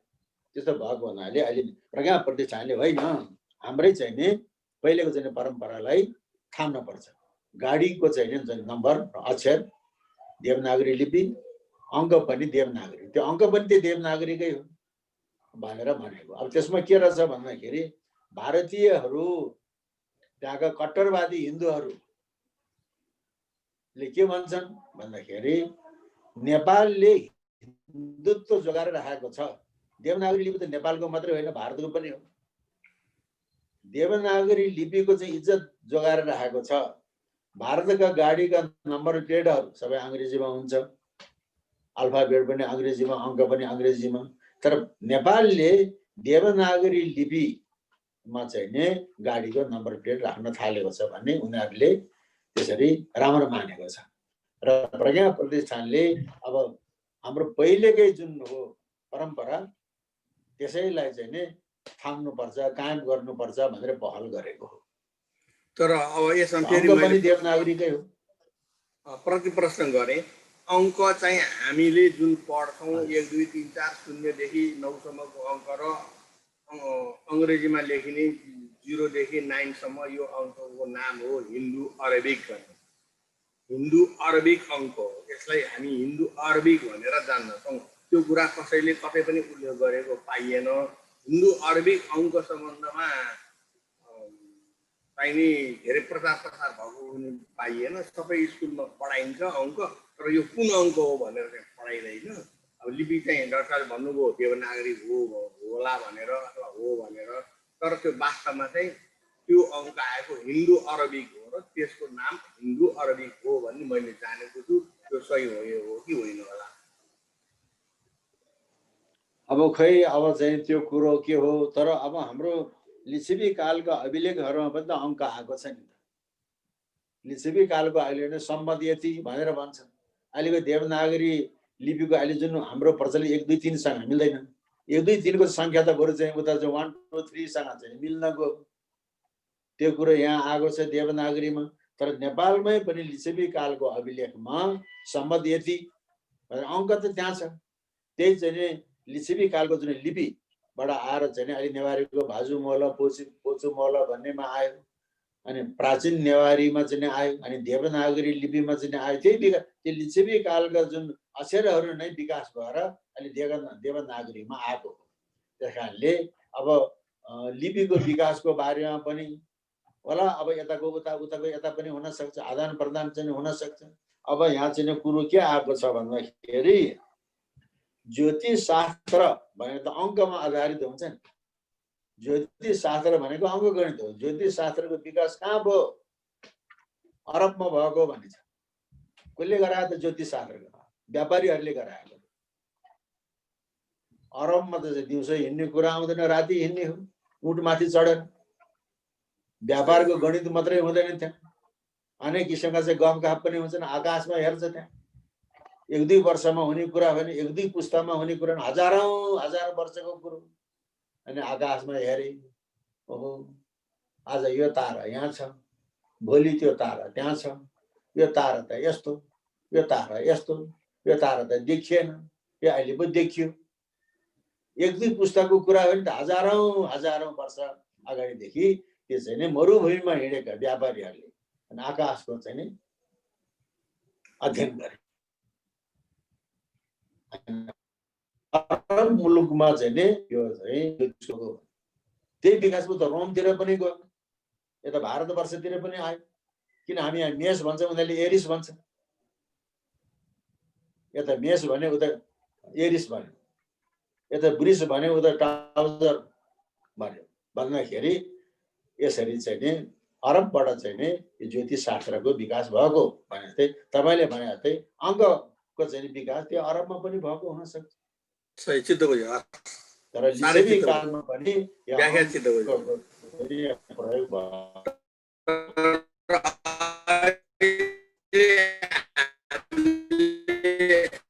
अहिले हामीले भनौँ किताबहरू पढ्न बुझ्नु त्यो कुरा मिल्दा आयो नि त।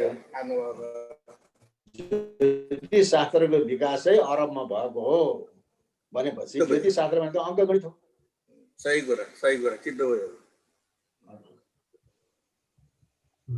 अब अरू साथीहरूलाई चाहिँ मैले यो फ्लोर ओपन गरेँ। कोही साथीहरूको मौखिक जिज्ञासा राख्न मन लागेको छ र यो टाइप गर्न सक्नु भएको छैन मोबाइल आदिको कारणले भने साथीहरूले मौखिक रूपमा आफूलाई अनम्युट गरेर संक्षिप्तमा राख्नु कुरा राख्न सक्नुहुनेछ।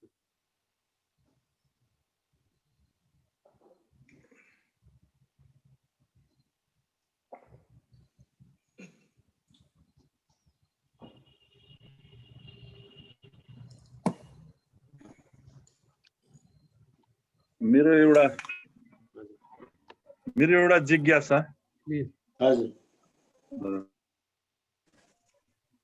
यो खसको इतिहास मैले अलिकति पढ्यो भने अघि सरले जुन भन्नुभएको केही भाग पहिला नेपालमा पनि पर्थ्यो भन्ने कुरा, त्यसको एउटा इतिहास खसको इतिहाससँग पनि जोडिएको छ जस्तो मलाई लाग्दछ। किनभने मैले पढेकोमा चाहिँ खसहरू चाहिँ नेपालको हालको नेपालको जुन भूगोल छ त्यसको चाहिँ पश्चिम उत्तरपट्टिबाट छिरे र त्यति बेला उनीहरूले बुद्ध धर्महरू मान्दथे भन्ने कुरा छ। र अहिलेको त्यो मानसरोवरहरू त्यति बेला नेपालको खसहरूकै अधीनमा थियो भन्ने कुरा पनि मैले पढेको थिएँ कि त्यो चाहिँ कतिको अब त्यसको प्रामाणिकता कस्तो सरलाई लाग्दछ?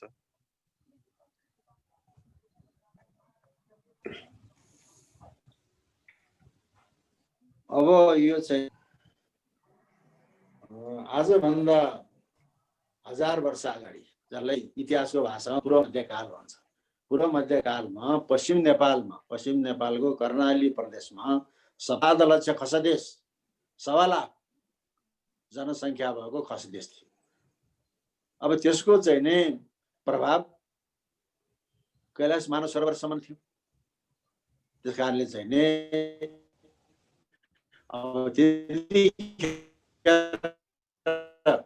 शक्तिशाली राज्य थिएन।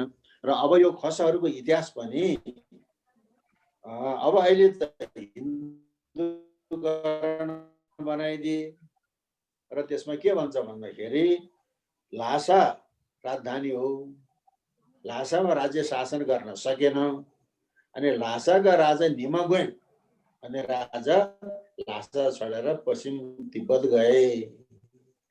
अनि उनका 3वटा छोरा भए, पालगोइन, देचुगोइन पश्चिमको गुगेमा राज्य गर्यो, टसीगोइनले मानसरोवरदेखि दक्षिणतिर चाहिँ राज्य गर्यो, देचुगोइनले चाहिँ मानसरोवरदेखि पूर्वतिर राज्य गर्यो भन्ने चाहिँ नि छ। त्यसैमा ती गुगेका राजा चाहिँ पालगोइनका चाहिँ सन्तानहरू चाहिँ यो खसहरू हुन् भनेर त वंशावलीमा त्यो लेखेको छ। टुचीले छपाएको छ त्यो वंशावली।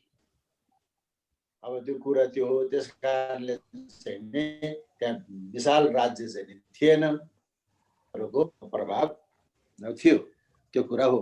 र अब ती खसहरू बौद्ध धर्मावलम्बी थिए भन्ने कुरो त्यो हो पक्का। किन भन्दाखेरि अब पुण्यमल्ल के अरे कनकपत्र चाहिँ विद्यागर पण्डितहरूलाई बिर्ता दिन्छ।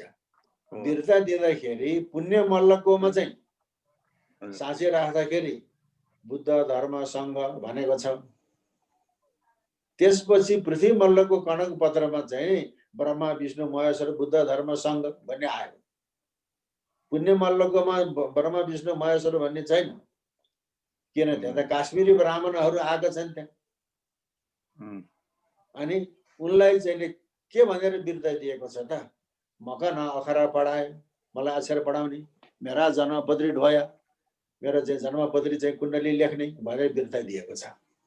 अनि उनीहरूले अक्षर पढाउनुको साथसाथै त्यो आर्य धर्म आर्य संस्कृति पनि पढाए, बिस्तारै आर्यकरण गरिदिए। त्यही भएर त पुण्य मल्लकोमा चाहिँ नि बुद्ध धर्म सङ्घ मात्रै छ, ब्रह्मा विष्णु महेश्वर छैन, बुद्ध धर्म सङ्घ।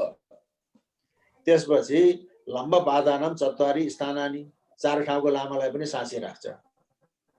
अनि अर्को पृथ्वी मल्लको चाहिँ दुल्लुको कीर्ति स्तम्भ नेपालमा 3वटा। एउटा चाँगुको मानदेवको कीर्ति स्तम्भ, एउटा पशुपतिनाथको जयदेव द्वितीयको कीर्ति स्तम्भ, एउटा चाहिँ दुल्लुको पटाङ्गिनीमा छ त्यो पृथ्वी मल्लको चाहिँ नै कीर्ति स्तम्भ। र पृथ्वी मल्लको कीर्ति स्तम्भ प्राञ्जल संस्कृत भाषामा लेखिएको छ। त्यो त लामाले लेख्ने कुरा भएन, त्यो कुनै पण्डित ब्राह्मणले लेख्ने हो।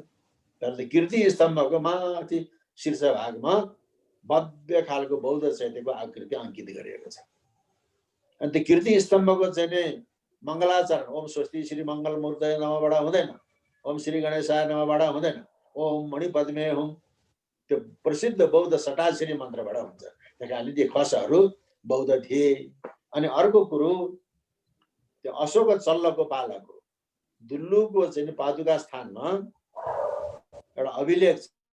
त्यसमा माथिपट्टि ओम नमो बुद्धाय लेख्छ, तलपट्टि सौना कार्की सौका कर्क्यानीको देवल भनेर लेख्छ नेपाली भाषामा। तलपट्टि बुद्धको मूर्ति छ र अब सौना कार्की सौका कर्क्यानीको देवल बुद्धको मूर्ति ओम माथि ओम नमो बुद्धाय लेख्छ। र अहिले नेपालका बुढोला कार्कीहरूले सौना कार्की सौका कर्क्यानी त हाम्रो पुर्खा हो भनेर बुढोला कार्कीहरूको चाहिँ वंशावली उहाँहरूको चाहिँ खोद्रीको नामै सौना राखेको छ। तर त्यसमा लामा कार्कीहरूले विरोध गरे, तिनीहरूको हामी त लामा कार्कीको पुर्खाको हो त्यो भनेर उहाँहरूले प्रतिवाद गर्नुभएको छ। त्यस कारणले पनि त्यो खसहरू बौद्ध थिए। त्यो बिस्तारै बिस्तारै बिस्तारै चाहिँ नै ब्राह्मणहरूबाट दीक्षित हुँदै हुँदै हुँदै गएपछि अनि चाहिँ खसबाट आर्यकरण भयो। न पूर्णत चाहिँ नि खसहरू आर्य कहिले भयो त भन्दाखेरि त्यो सपादलक्ष खस देशको अवसान हुँदै हुँदै हुँदै हुँदै गयो। अनि त्यो बलिराजको चाहिँ शासन कायम भयो। बलिराजलाई राजा कसले बनाए? ऊ पुस्तैनी राजा होइन। जुम्लाको कल्लै गाउँमा उचाइ थापा भन्ने रहेछन्। त्यहाँ दक्षिणबाट चाहिँ तीर्थयात्रीहरू आए, नेपालका मधेसबाट आए कि भारतबाट आए। तीर्थयात्रीहरू मध्ये एकजना महिला गर्भवती रहेछ, माथि जान सकेन। कहाँ जान आएको थियो?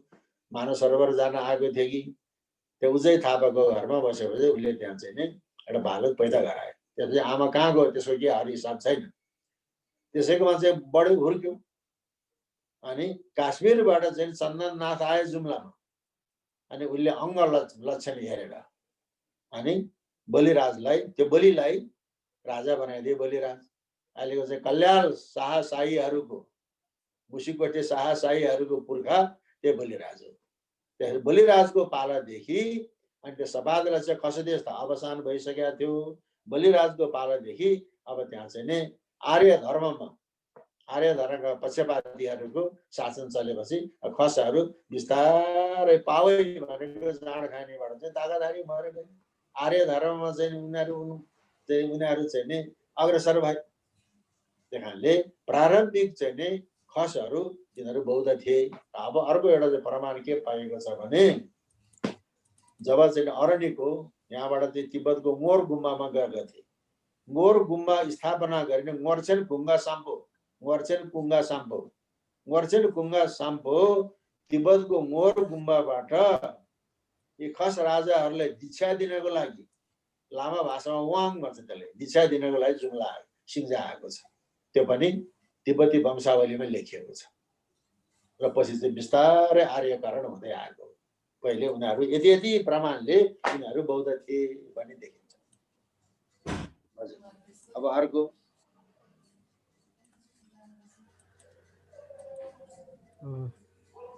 अर्को केही छ कि? अब यहाँ आएका प्रश्नहरू चाहिँ मैले लगभग पढिसकेँ डाक्टर साहब। साथीहरूले केही सोध्न चाहनुहुन्छ भने धेरै साथीहरूले चाहिँ यहाँ यो अनम्युट गरेर आवाज आएको हुनाले मैले बन्द गरेँ। रामबाबु दाईले हात उठाउनु भएको छ, रामबाबु दाई अनम्युट गरेर प्रश्न राख्नु होला। भएन मेरो, ल भयो।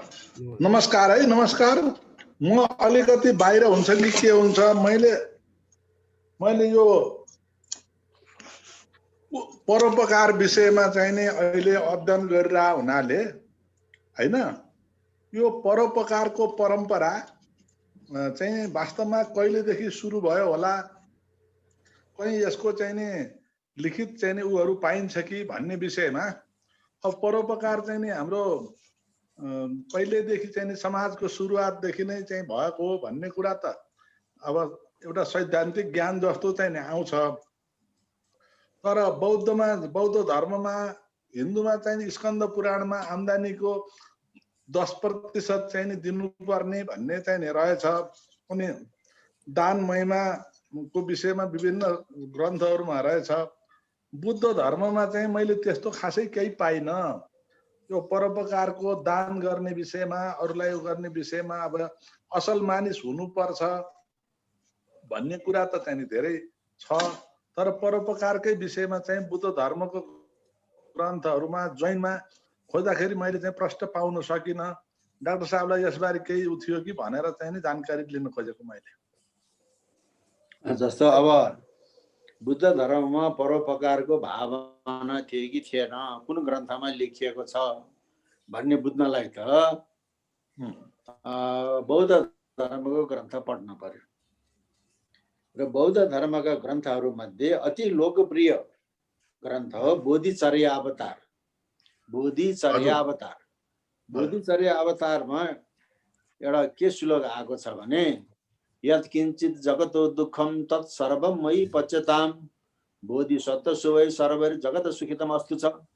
यत् किञ्चित जगतो दुःखम, यो जगतमा जे जति दुःखहरू छन् सर्वम मयि पच्यताम, त्यो मैले पचाउन सकौँ। र दुःख जति आफूले पचाउने, सुख जति जगतको हितको लगाउने, यो मेरो बोधिचर्याबाट जगत सुखितम अस्तु छ, यो जगत सुखी होस् भन्ने छ।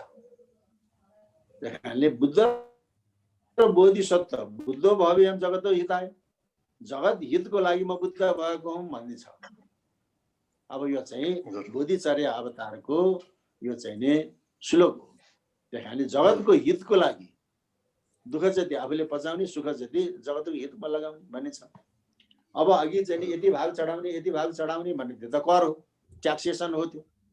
अब ट्याक्सेसनमा चाहिँ नि अब सम्राट अशोकको लुम्बिनीको स्तम्भमा के भनेको छ त भन्दाखेरि अब यहाँ चाहिँ नि भगवान बुद्ध जन्मेको हुनाले उबलिके कटे आठ भागिए छ भनेको छ। बलि भन्न साथ आफूलाई त पशु बलिलाई छ्याक्क गर्नेलाई चाहिँ बलि भन्छौँ। बलि भनेको उपहार, रैती प्रजाले राजालाई चढाउने उपहार, भक्तले भगवानलाई चढाउने उपहारलाई बलि भन्थे। अहिले त बलि भन्न छ त पशु बलिमा आयो भने उबलिके भनेको अब यहाँ भगवान बुद्ध जन्मेको हुनाले यहाँका जनताले अब लाई कर माफ गरियो। उबलिके कटे अठभागिए छ, अष्टभाग, त्यतिखेर आम्दानीको अनाजमा आम्दानीको अष्टभाग चाहिँ राज्यलाई बुझाउनु पर्थ्यो जनताले भने यहाँको चाहिँ नि अब यसमा अठभाग भनेको जिन्सी, बलि भनेको नगद, नगद र जिन्सीबाट तिर्थे। उबलिके कटे अठभागिए छ भनेर भनेको छ। अब यो जस्तो चाहिँ नि अब त्यहाँ चाहिँ नि बोधिचर्या अवतार लिखत हो। लुम्बिनीको अशोक स्तम्भ चाहिँ त अक्षर ढुङ्गाको अक्षर हो। उबलिके त भगवान जाते लुम्बिनी घामे उबलिके कटे अठभागिए छ। यहाँकोले चाहिँ कर तिर्न पर्दैन, नगद कर अठभागिए छ, अन्नबाट चाहिँ तिर्न पर्ने, अष्टभाग पनि तिर्न पर्दैन भनेर माफ गरिदिएको छ। सबभन्दा ठुलो कुरो अब यही हो। र जगतको हित गर्दैन चाहिँ बुद्ध धर्मको चाहिँ नि उद्देश्य हो। यसको लागि म एउटा चाहिँ नि कुरा के भन्छु भन्दाखेरि यो सबैलाई चाहिँ नि ज्ञान होस् यो कुरो। अब स्वयम्भू दुईटा आँखा बनाएको छ। हजुर, प्रश्न चिन्ह जस्तो छ त्यहाँ छ। तर मुख त बनाएको छैन, आँखा पो बनाएको छ, तल मुख बनाएको छैन। कुनैले प्रश्न चिन्ह हो भन्छन्, कुनैले कलाकारले नाक बनाउन नजाँदाखेरि बिग्रेको हो भन्छन्। तर त्यो प्रश्न चिन्ह पनि होइन, त्यो नाक पनि होइन। त्यो हो माथिको आँखा के हो, त्यो प्रज्ञा। त्यो प्रश्न चिन्ह जस्तो त्यो प्रज्ञा रश्मि, त्यो प्रज्ञा रश्मि आगोको गति र ज्ञानको गति ऊर्ध्व हुन्छ, माथितिर फर्कन पर्यो। यदि त्यो प्रज्ञा रश्मि भएदेखि त माथितिर फर्कन किन तल फर्क्यो भने त्यो प्रज्ञा रश्मि बुद्धो भवेयम जगतो हिताय, म जगतको हितको लागि बुद्ध भएको हुँ भने जस्तै यो चाहिँ नि जगतको हितको लागि त्यो प्रज्ञा रश्मि तलतिर फर्केको छ। यो कुरा सबैले जान्नुहोस्, बुझ्नुहोस्। त्यो प्रश्न चिन्ह पनि होइन, त्यो कलाकारले नाक बनाउन नजाने बिग्रिए पनि होइन। त्यो माथिको दुईटा आँखा प्रज्ञान, त्यो चाहिँ नै रश्मि, त्यो माथि किन गएन, ऊर्ध्व तल किन आयो? जगतको हितको लागि त्यो प्रज्ञा रश्मि तल फर्केको। होइन। बुद्ध धर्मको चाहिँ मुख्य उद्देश्य नै प्रज्ञा रश्मि। त्यो भएको हुनाले पो राजपाट श्रीमती छोरा छोडेर शाक्यमुनि बुद्ध चाहिँ नै गए, बुद्ध भए। शान्तिको चाहिँ लागि मागेर भिक्षु भएर चाहिँ खाना पर्यो। बिम्बिसारले फकाएका थिए उसलाई, मगधको राजा, ए तिमीलाई म राज्य दिन्छु, तिमी जोगी नहौ, तिमी क्षेत्रीयको बच्चा रहेछौ भन्दाखेरि म धनवीर्यले चाहिँ सम्पन्न कपिल वस्तुमा म जन्मेको, मलाई चाहिँ राज्यको लिप्सा छैन भने उसले एक छाक खाएर चाहिँ बस्न गयो। त्यही कारणले बुद्ध धर्मकै को मुख्य आदर्श भनेकै जगतको हित। हाम्रो कलाले पनि त्यो देखाइरहेको छ।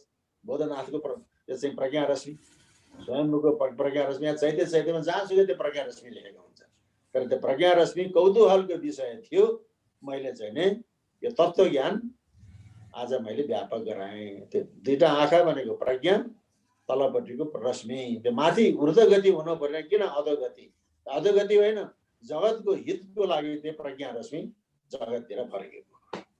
हजुर, अब अर्को केही छ कि?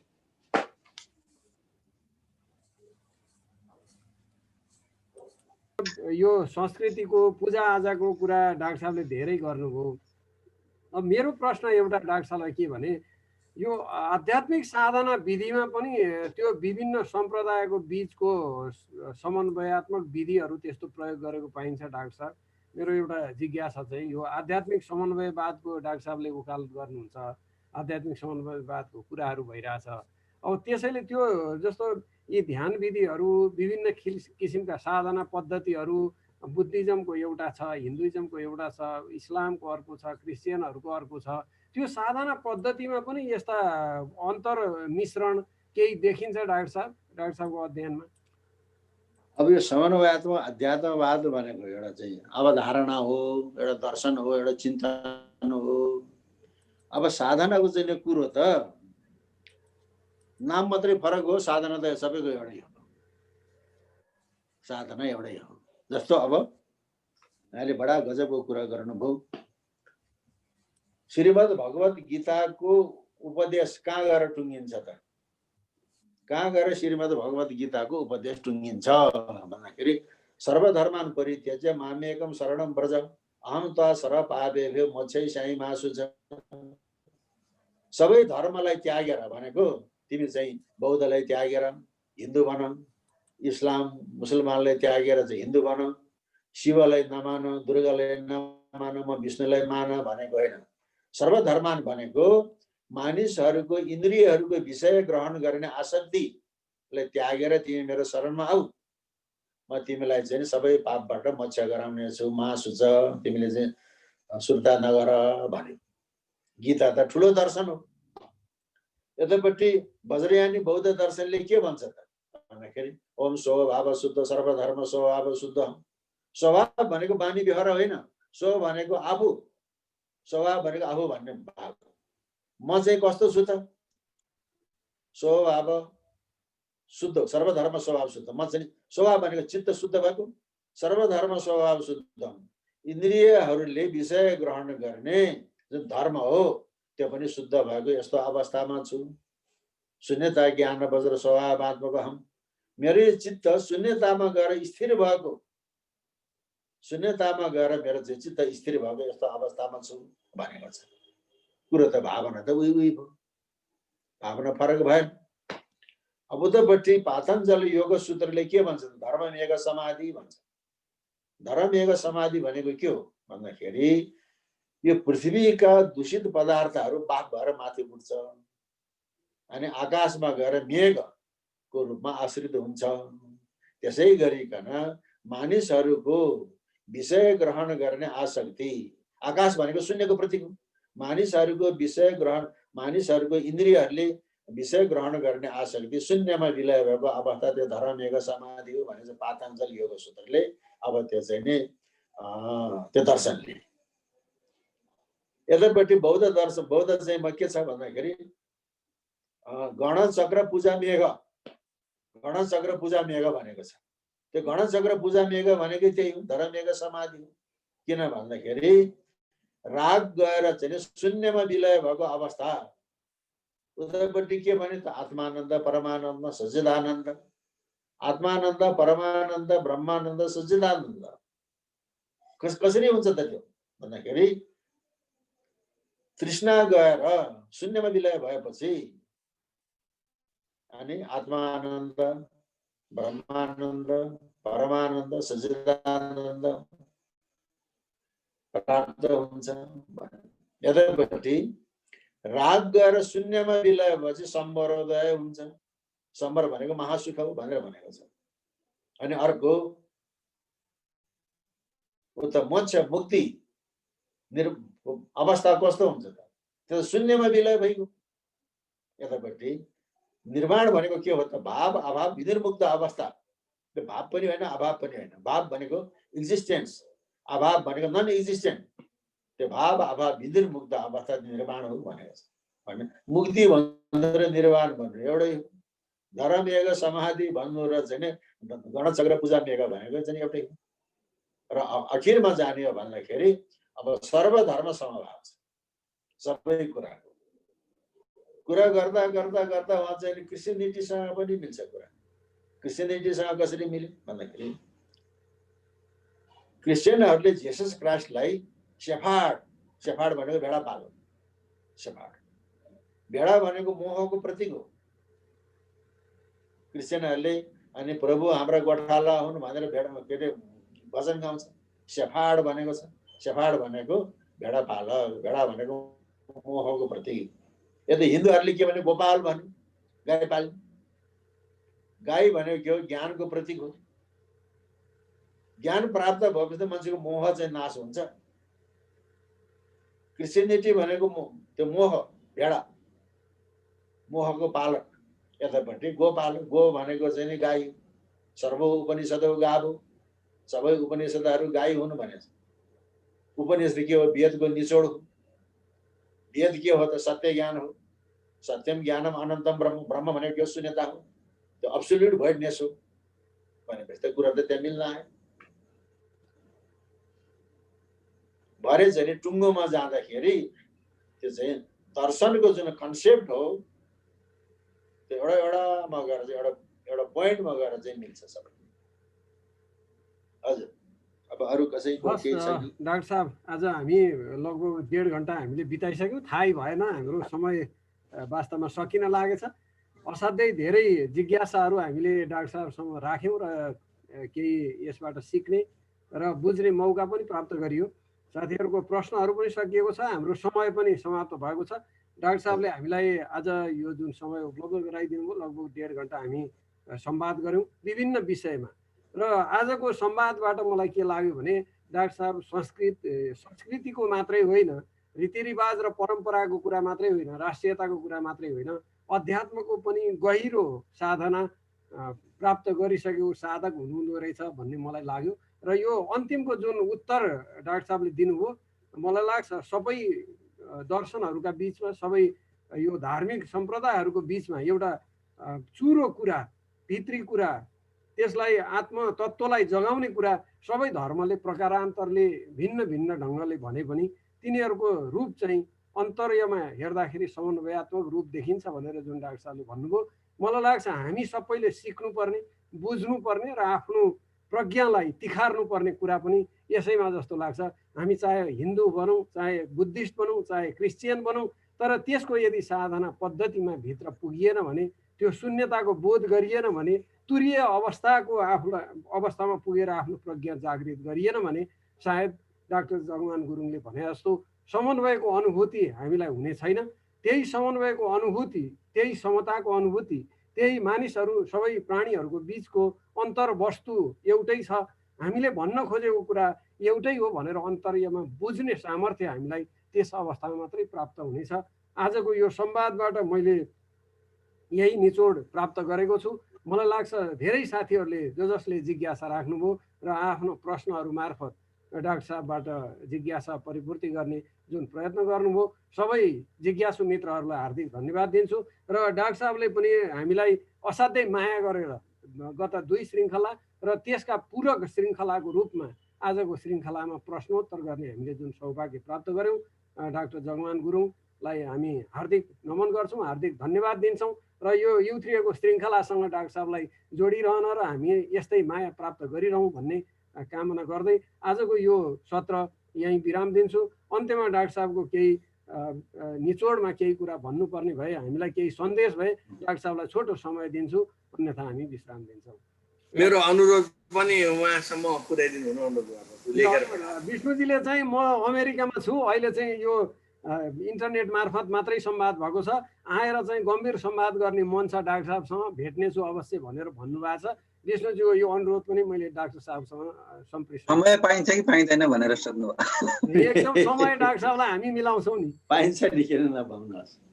हवस् त ल, मेरो अरू केही पनि छैन, आएर शुभकामना मात्रै हो, दर्शन गर्न पाऊँ त्यतिमै म कृतज्ञ हुँ। हस् अब मेरो शुभकामना छ सबैलाई। अनि लोकः समस्तः सुखिनो भवन्तु। ओम शान्ति शान्ति शान्ति। धन्यवाद डाक्टर साहब। आजको सत्र हामी अब यहीँ विराम दिन्छौँ। सबै मित्रहरू जो सहभागी हुनुभयो, जसले सक्रियतापूर्वक भाग लिनुभयो, सबैलाई धन्यवाद। जसले सक्रियतापूर्वक सुन्नुभयो उहाँहरूलाई पनि धन्यवाद। हामी फेरि अर्को श्रृङ्खलामा यस्तै एउटा नयाँ सन्दर्भका साथ आगामी आइतबार भेट्नेछौँ। यो बिचमा यहाँहरूलाई सप्ताहन्तको शुभकामना सहित हामी आजको निम्ति यहीँ विश्राम दिन्छौँ। हस्, धन्यवाद।